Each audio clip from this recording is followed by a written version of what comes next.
our bull bull is over 1.5 million. Our base is in the $650,000 range, so about tenfold from here by 2030. And there are three big building blocks.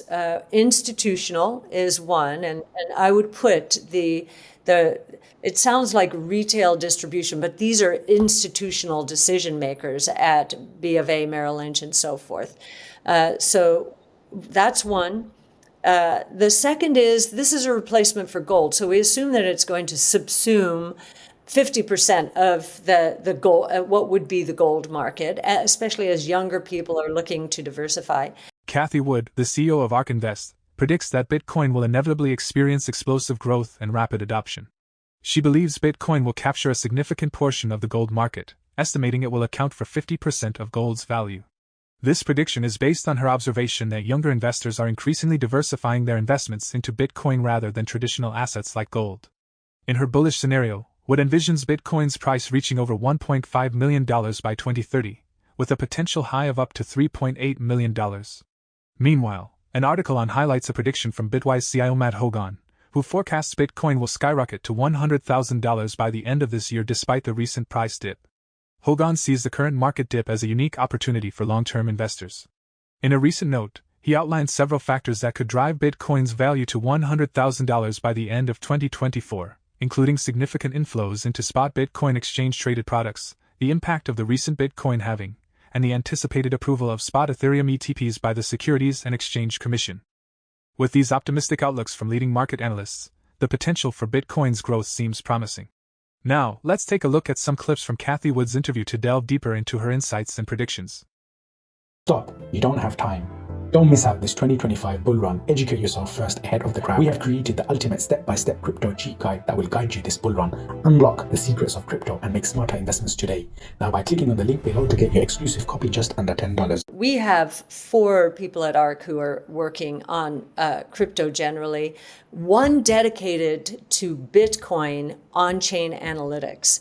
And judging by those, we believe, halfway through this bull market. And halfway doesn't mean we're halfway through the price increase because, at the end of a bull market, prices tend to go parabolic. So we have no idea where that, but we feel very strongly just based on-chain analytics, looking at them versus the short 10-year history, a little bit more than that history, that we're halfway through the bull market. What's very interesting, since the ETFs were launched in January, many people think, all right, the boom, and we've had a very nice showing, David versus Goliath. We're in the fight, and very happy where we are. Yeah, but not one major. What we call them wirehouses, like Morgan Stanley, UBS, Wells Fargo, Bank of America, Merrill Lynch. Not one has put Bitcoin on its platform yet, a Bitcoin ETF. They're all doing their due diligence. And I think what's going to happen is within the next few months, one will, and it may be not the big ones, it may be an independent RIA like LPL. They tend to move a little more quickly. Once you get one with a spot Bitcoin ETF on its platform, the others will fall in line pretty quick. Our bull is over 1.5 million. Our base is in the $650,000 range, so about tenfold from here by 2030. And there are 3 big building blocks. Institutional is one, and I would put it sounds like retail distribution, but these are institutional decision makers at B of A, Merrill Lynch, and so forth. So that's one. The second is this is a replacement for gold. So we assume that it's going to subsume 50% of the gold, what would be the gold market, especially as younger people are looking to diversify. And then it is an insurance policy. in emerging markets, I just visited El Salvador and had the pleasure of meeting the top officials there, and they are blazing a trail, making it legal tender, and giving their populations or showing the way for other countries to give their. What a brilliant move! Yes, it is a brilliant. There are two What El a brilliant move! Salvador, and my mentor and friend Art Laffer, who joined me on this trip, I think is going to be working with that government. It's only a $30 billion economy. Can you believe that? Wow. And here that's we're crazy. talking, and they're going after, they're being very progressive. They're putting in tax policies that are going to encourage innovation. So I think that's a very big idea. Think about that. El Salvador, the entire country, 30 billion. Cathie Wood's confidence in Bitcoin is so strong that she even recommends a Bitcoin ETF for her mother's retirement savings. Based on her team's analysis of on-chain data, she believes we are only halfway through the current Bitcoin bull market. However, this doesn't imply a steady price rise, as bull markets often conclude with rapid price surges. Now, let's return to Cathie Wood's insights. Yeah. Argentina is moving in this direction. We've talked to the economics ministers there. They're not ready to go the Bitcoin route in the way that President Bukele is, but they're moving in that direction. They're thinking about it. And then the other insurance policy is for anyone, and in high net worth individuals, but anyone, as a protection against confiscation of wealth, whether that's inflation or outright confiscation because of corruption. It's so interesting how surreptitiously Bitcoin really got into the hands of 50 to 60 million Americans and has become an election year issue. In fact, for many voters, for many voters, it is the election issue, and that is why for the Financial Innovation Technology Act of the 21st century, so FIT 21, was able to attract 76 Democrats. I think when the Republicans basically turned this into an election year issue, whether accepting campaign donations in crypto or saying that they would protect the right for self-custody. That's a big one. That's a very big one for Bitcoin. And we're very much aligned, even though we have an ETF and that could be a centralization vector. We think both are true. Self-custody for the early adopters and those who learn more about the ecosystem, but then just getting people into understanding what this is, how powerful this movement is. That is the role of a spot Bitcoin ETF, because once you own a spot Bitcoin ETF, you want to learn even more about it. Yeah. You'll want to understand the risk profile, the return profile. Yeah, we tend not to do 1 year, but if we're in the middle of the bull market, I think the next spur is going to be the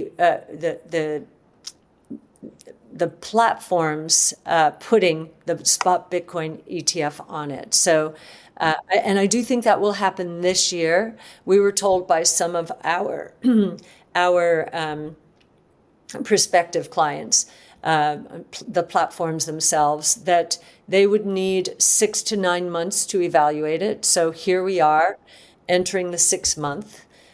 So I would expect in the fall, one or more will put put the spot Bitcoin ETF, or many of them, on their platforms. And I think that will be the next swoosh then. Yeah. It's interesting. All they have to do.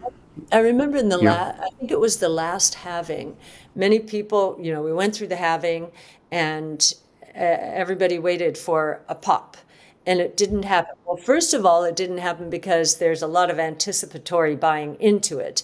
But I've watched it kind of, gestate, shall we say, and then all of a sudden. So those two could coincide in the 4th quarter of this year. It could be pretty exciting. All those platforms need to do is spend an hour with Mike Saylor, and I'm sure they'll accelerate their. Well, maybe not. Okay, they're risk averse, so they don't. And Mike is an incredible evangelist for the space, but that doesn't feel safe evangelism. It has to, I'd like to think that our research, and we've done a number of white papers, our first one starting in 2015, I'd like to think that kind of methodical approach and studying of the subject, and someone like Art Laffer, who he couldn't be more excited about Bitcoin, because for him, he really believes that, the Fed, many people feel that they have managed monetary policy over the years. So, we've prevented terrible things from happening. If you look what happened before the Fed came about in 1913, what happened then is prices were stable. We're on the gold standard. And the economy was very volatile, and you ran into booms and busts, but they were very quick. They were over in weeks. We lead up for years to a crash, an 0809, poster child for that.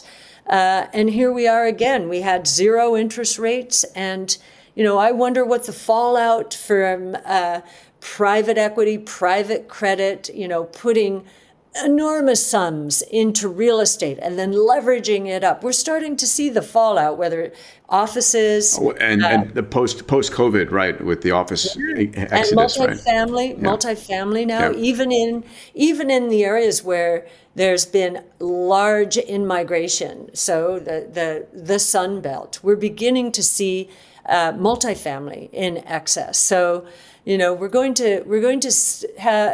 continue to see crises, I think. Hopefully nothing like 0809. I don't think so, but still, 0% for a very long period of time leads to reaching for yield, which leads to bad behavior. Cathie Wood predicts the introduction of spot Bitcoin ETFs on various platforms later this year, which will simplify investing in Bitcoin and help people understand its potential. Fortunately, more individuals are recognizing Bitcoin's significance, as it has become a key issue for many American voters and is influencing election year discussions. The Financial Innovation Technology Act of the 21st century has garnered bipartisan support, highlighting cryptocurrency's political importance and relevance. For more Daily Dose Crypto news, check out these 2 awesome videos on your screen. Click now and we will see you on the next video.